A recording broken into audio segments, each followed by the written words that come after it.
Imagine you're 18 years old, you're a first-year university student walking home after a night out, and you're stabbed 5 times in the chest, legs, face, by a man wielding a 21-centimeter ceremonial knife. You're bleeding out in the street, gasping for air. You tell the police, "I've been stabbed. I can't breathe." What do? They handcuff you. They treat you like the criminal. Because your attacker, a minority man, a Sikh named Vickrum Digwa, claimed you racially abused him and knocked off his turban. What's happened to you, alright? I've been stabbed. You've been stabbed? Whereabouts? I don't think you have, mate. That's what, and then you've got nothing. I want to keep you up. Hand? I can't breathe. Put the hand in the cuff, mate. Yeah. This is like numerous times this has happened to us. You've been walking, you parked. This isn't a dystopian movie. This is Great Britain in December of 2025.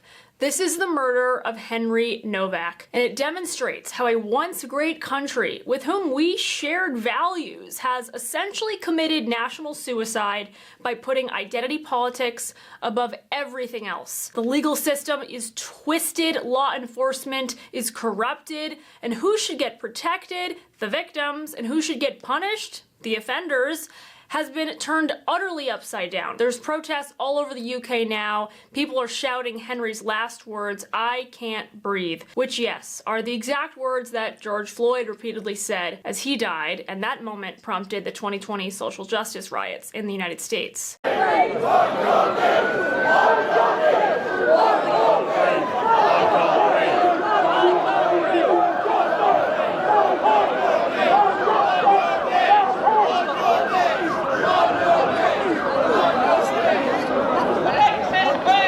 Here's Novak's father. You have to listen to the whole thing. With his final words, he told officers that he could not breathe. He told them he had been stabbed. In fact, Henry told officers that he could not breathe 9 times. He told them he had been stabbed 4 times. The response from one officer was, "I don't think you have, mate." The police have said they were misled by the murderer and that the scene when they arrived was complex. Unfortunately, it seems to us the truth is much simpler. The police were told by our son himself and by a member of the public who called 999 that they heard someone shout that they had been stabbed.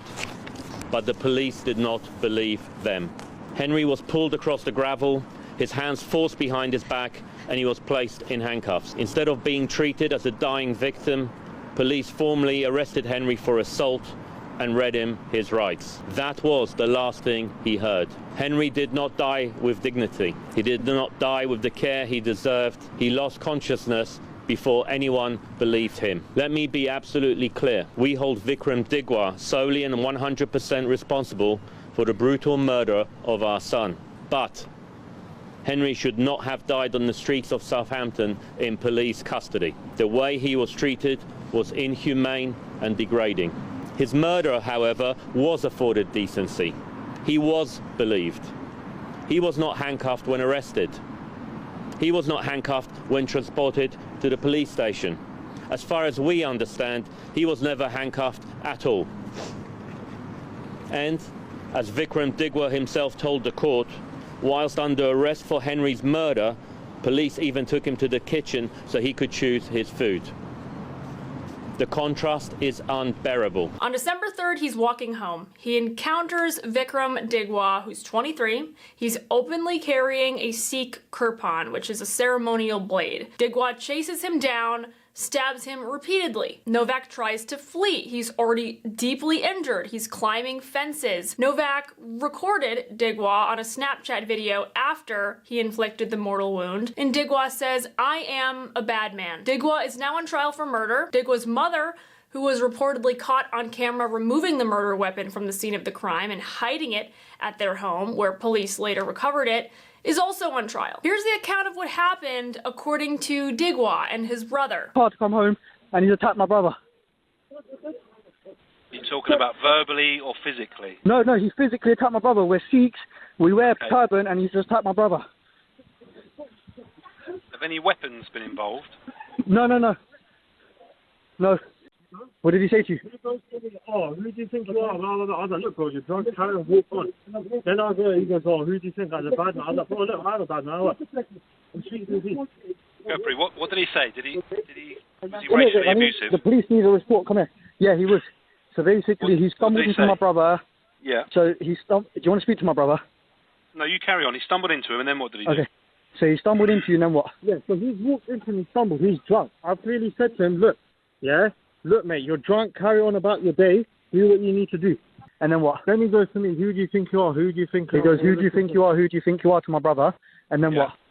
And then he goes, oh, you're this, you're that, who do you think you're a bad man? I was like, yeah, I'm a bad man, what? Then he starts recording me. Right. As he's recording me, I snatched his phone.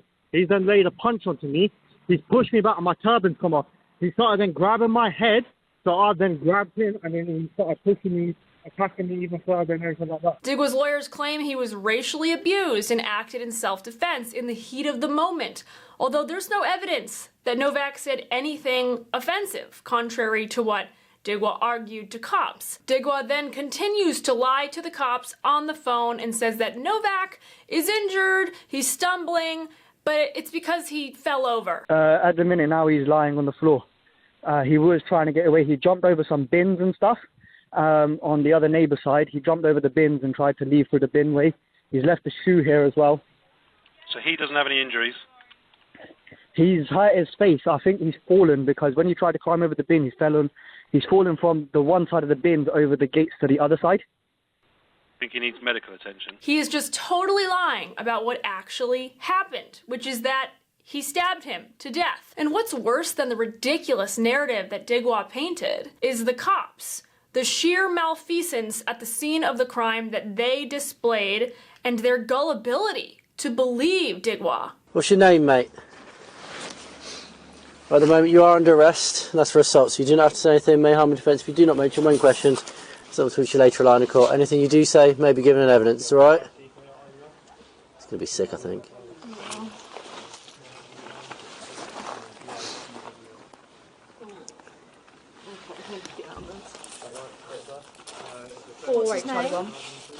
I just want you to call it.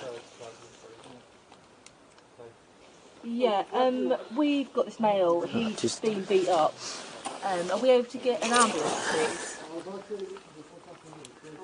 His pupils aren't even reacting. The female cop says we should call an ambulance, his pupils aren't reacting, because he's dead. The cops are yapping, saying, you're under arrest, Henry. They're gaslighting him in his last minutes of life about his stab wounds, which they say don't exist, and he's dying right there. Only once Novak had lost consciousness while handcuffed did the police administer first aid and call an ambulance. Then a doctor flew in by helicopter, but by that point there was nothing that could be done to save Henry, and he was declared dead. According to the prosecution, put simply, Henry drowned in his own blood, with his lung having been cut by the knife going 8 centimeters into him. Digwa didn't seek help for the man he had injured with his sizable knife. Instead, he accused him of being a racist and being drunk. Novak had at the time of death a blood alcohol content below the legal drunk driving limit. Jurors were told that while there were no witnesses to the attack, neighbors heard Novak say he had been stabbed and was dying before he tried to escape by climbing over a fence. Now, I don't personally have all the evidence, although this is quite a boatload, but the likeliest scenario, based on the body cam footage we've seen, Digwa's testimony, and the emergency calls placed by Digwa's family, is that Novak was stabbed and subsequently accused by his attacker of being racist, which prompted responding police officers to handcuff him as he lay dying. The cops took the assailant's story at face value because he was a minority. To be deemed racist in modern British society is an even worse crime, in a sense, than murder. Here's what the Prime Minister of the United Kingdom had to say after the incident. I have seen the body cam footage. It's harrowing. And I have to say, as a father of a 17-year-old boy, I felt sick watching it. It is absolutely right that the IOPC are looking at this. There are clearly serious questions that need to be addressed, not least how accusations of racism informed the decision-making in this case. But my thoughts I'm sure the thoughts of everybody in the country are with Henry's family. His life has been stolen. Yeah, I mean, that's a lot of lip service. Where's the fix? Where's the end to two-tier policing? Where's the crackdown on, the mass migration that's made London and other parts of the UK unrecognizable? For the record, British people aren't allowed to carry weapons or any means of self-defense on their persons, but Sikhs are legally permitted to carry a ceremonial blade, the turban, in Britain. This is protected under a specific religious exemption in UK knife laws. They say it's a non-negotiable article of faith that they must carry with them, but if regular Brits were to carry a knife of the same size, they could face a prison sentence. So some groups get weapons and some don't? That seems absurd. It was an assailant who knew he was a protected class under Britain's DEI regime and could commit violence without consequences. It was a police force that has been brainwashed to think that progressivism is their top principle rather than public safety. Listen to the other dialogue between the cops as Novak is dying on the ground. He's saying he's been stabbed, so Where let's is it just you check think him. you've been stabbed? In the face? Oh no, but we have to check, don't we? Right. In the face? Did that sound like an enthusiastic adherence to proper protocol to you, or a begrudging, well, we don't believe him, but I guess we have to follow standards and check to see if he has been, in fact, stabbed as he claims? Those words from that cop are the lunacy of DEI, which taught her automatically to believe the non-white assailant over the white victim. This is two-tier Britain in action. This is also the rotten fruit of years of multiculturalism, the absolutely moronic idea that all cultures are exactly equal and that you don't have to require assimilation from groups that come to your country. In Britain right now, it is the perfect storm of open borders, a police force that has been indoctrinated into thinking that diversity is all that matters, and protecting marginalized groups' feelings above all other transgressions. If this is how they run things, no one law-abiding is actually safe in Britain. Because you cannot trust that those who are actually victims and those who are actually the aggressors will get justice. So, the cops in this situation absolutely did the wrong thing. But I will say, why should they have any confidence that their superiors would have their backs if they were to help the real victim, if they were to help Henry? Risk getting called racist and removed from the police force potentially, retaliated against, reprimanded? Why bother? It's clear that real justice for Henry doesn't just look like sentencing his assailant to a serious penalty, life behind bars, or capital punishment. It looks like taking the whole DEI two-tiered justice system in Britain down.